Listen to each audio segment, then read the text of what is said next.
El señor Matías Batista está del otro lado como todos los martes. Hola Mati, ¿cómo vamos? ¿Qué tal, ¿Qué tal, Jessy, Jessy, equipo? equipo? Muy buena Muy buena mañana para mañana para ustedes, ustedes, para toda para la toda la audiencia. audiencia. ¿Cómo andan?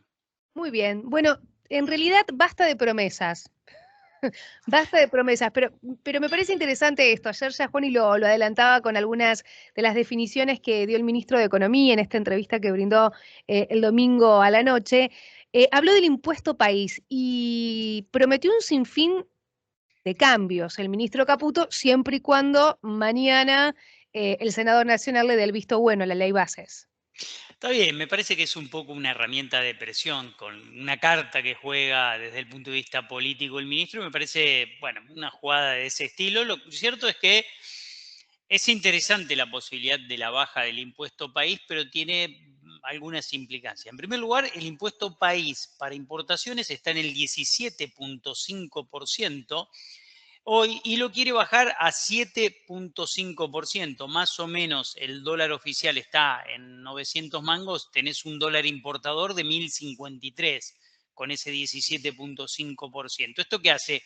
Encarece las importaciones fundamentalmente de insumos para la industria y encarece las importaciones de insumos para el campo. Esto es un dato muy importante. Si bajan ese impuesto va a beneficiar por ese lado a la industria y al campo. Por otro lado, va a perjudicar, si no tiene una compensación devaluatoria, va a perjudicar a la industria en lo que tiene que ver con productos finales, de consumo final. ¿Por qué? Porque hoy ese tope de 17,5% pone una vara para el ingreso de determinados productos importados o encarece determinados productos importados que al bajar el impuesto se van a abaratar y esto sería perjudicial para la industria. Por lo tanto, tiene una doble arista. Desde el punto de vista recaudatorio, recordemos que es un impuesto muy, muy importante. Como siempre en la Argentina, los impuestos se crean para un momento y después todos se enamoran de los impuestos. Así que me parece bueno que lo quieran bajar, pero desde el punto de vista recaudatorio tiene un impacto importante. En enero, febrero, marzo y abril, los dos primeros meses Argentina hubiera tenido superávit y marzo y abril hubiera tenido déficit si no hubiera tenido este impuesto y si lo hubiera tenido en el orden de 7,5%. O sea que este impuesto en el orden del 17,5 le permitió tener superávit al Estado Nacional y veremos con qué lo compensa, ¿no? Yo entiendo que Caputo hacía el juego diciendo, bueno, si tenemos ley base, vamos a recomponer ingresos por determinados impuestos que estamos creando y modificando en el marco de esa ley y nos va a permitir compensar esta caída en la recaudación que vamos a tener con el impuesto país. Pero bueno, son múltiples efectos que tiene esta baja del impuesto que propone el gobierno nacional. Claro, eso te quería preguntar, si es viable, ¿no? En este contexto, digo, bueno, escenario hipotético. Mañana el Senado Nacional aprueba la ley bases, todo indica que en diputados después, a partir de las modificaciones que se introdujeron, no va a haber inconvenientes, sale, se convierte finalmente esta ley bases y este paquete fiscal en ley. Eh, el gobierno nacional, en este caso, bueno, a partir de las declaraciones de Toto Caputo, vamos a bajar, vamos a reducir el impuesto país. ¿Es viable esto? ¿En qué plazo se puede lograr? Porque hoy el impuesto país le está siendo de un gran aliado al gobierno nacional. Sí, tremendo aliado para el gobierno nacional. Es cierto que lo que vos decís, hay un plazo en donde va a tener que esperar el gobierno para que los ingresos que van a tomar la posta de este impuesto país, que se va a ir achicando de a poquitito y que va a bajar de 17 a 7%, necesitas por lo menos 3 meses para llevar adelante eso. Yo no Claro. creo que lo hagan de manera, no creo que lo hagan de manera inmediata, sobre todo teniendo en cuenta que ya junio te va a dar déficit porque vos tenés aguinaldos y porque también tenés un impacto muy fuerte en la caída en la recaudación real del resto de los impuestos, que no está acompañando de ninguno. El único impuesto que acompaña es el impuesto país y retenciones. Y también es cierto que el impuesto país es un impuesto muy compulsivo porque se ejecuta automáticamente la retención en el marco de las operaciones de importación en este caso. En cambio, el resto de los impuestos tienen la dinámica de declaración jurada en su inmensa mayoría y de cumplimiento en términos, entrecomillados, voluntarios, muchos de los impuestos. Entonces, bueno, requiere de la declaración jurada, requiere de la dinámica de pago por parte de los contribuyentes. Vos viste que cuando apremian los recursos en una empresa, lo primero que dice, bueno, pará, pateemos un poco estos impuestos y paguemos salario, porque lo primero que se paga es salario, servicios públicos, porque no te pueden cortar la luz, el gas, los trabajadores tienen que cobrar y después vemos con los impuestos. Entonces también hay un delay entre la efectividad de la recaudación que tiene el impuesto país y la efectividad de la recaudación de los impuestos que lo sustituyen. Esto que parece una cuestión menor desde el punto de vista financiero, no es una cuestión menor. ¿Cuál es la condición sine qua non para levantar el cepo, Mati?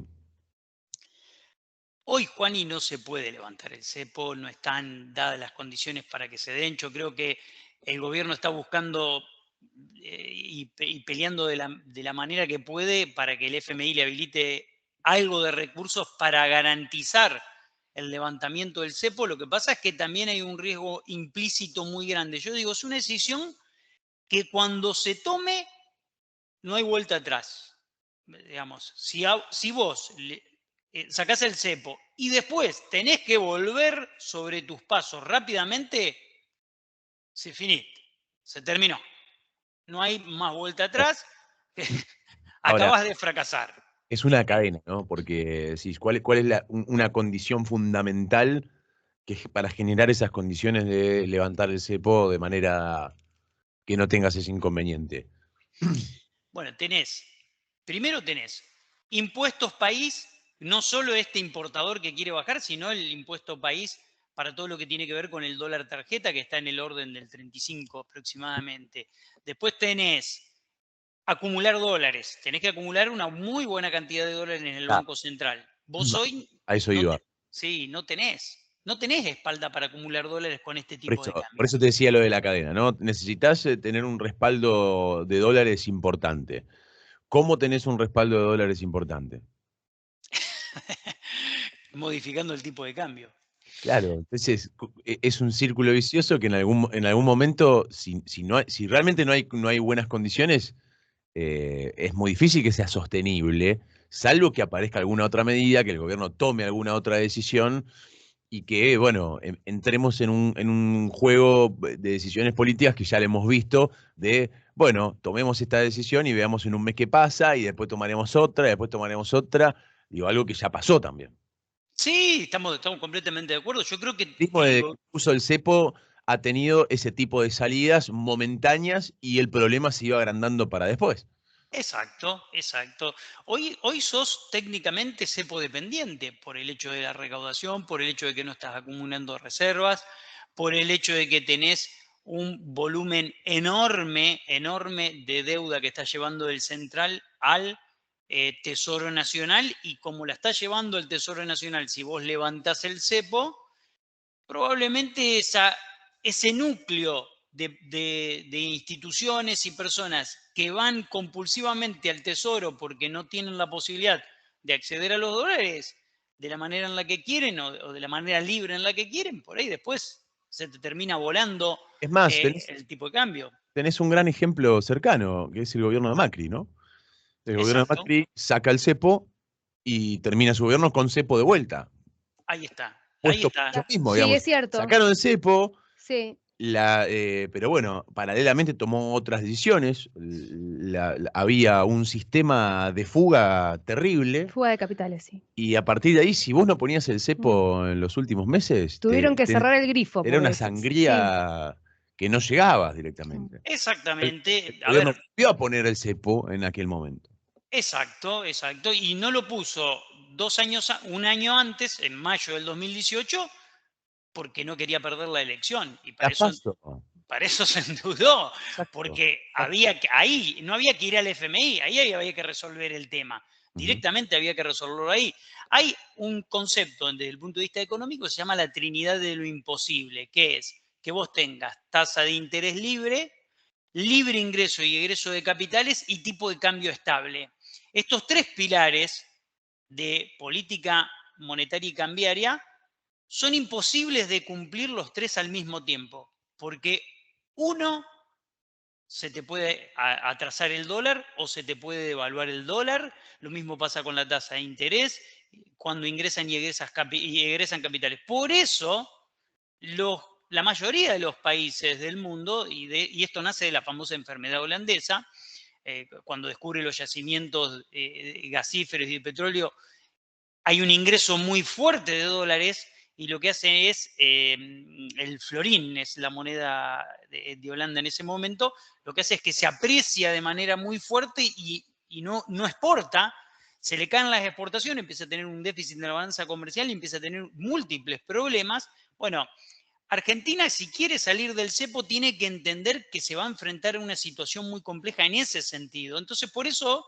Caputo está tomando las decisiones que toma y es muy cuidadoso porque no se quiere comer la curva y sabe que hay múltiples problemas a los que se enfrentaría la economía si decide salir rápidamente del cepo. De hecho, la promesa de Milei era: yo asumo y salgo del cepo. ¿Y qué decíamos? Yo asumo, salgo del cepo y dolarizo. Esa era la promesa de campaña. ¿Qué decíamos todo en ese momento? Se te va a ir el dólar a las nubes. Pasa a ser una hecatombe. Bueno, cuando se ve que se juntó con el equipo económico, le dijeron: che, se te va a ir el dólar a las nubes, vas a hacer una hecatombe. Y ahí arrancó un cambio en la mirada y en las decisiones del gobierno que dieron una especie de continuidad de muchas políticas que se estaban llevando adelante. Digo, cepo, impuestos, 80% de liquidación en el Banco Central, 20% de liquidación de exportaciones por fuera, que eso también tiene que terminarse. Se no puede seguir así. En un momento tiene que cambiar. Bueno, son muchos problemas los que están atados al esquema de cepo cambiario y yo insisto con algo y cada vez que puedo lo remarco. Argentina tiene cepo desde el 2011 hasta hoy. El único momento que no tuvo cepo fue 2 años en el gobierno de Macri, que se sostuvo con un endeudamiento realmente muy irresponsable. Entonces, ¿qué quiero decir con esto? Que el problema de la Argentina, por el cual la obliga a tener cepo, es un problema estructural que hay que resolver y que es que cuando la economía crece no genera los dólares suficientes como para sostener el nivel de importaciones que necesita la economía. Entonces, bueno, hay que entender los problemas de la Argentina en una mirada y en un pensamiento horizontal. Matías Batista, como siempre, muy interesante escucharte. Muchas gracias. Buena mañana, gran abrazo.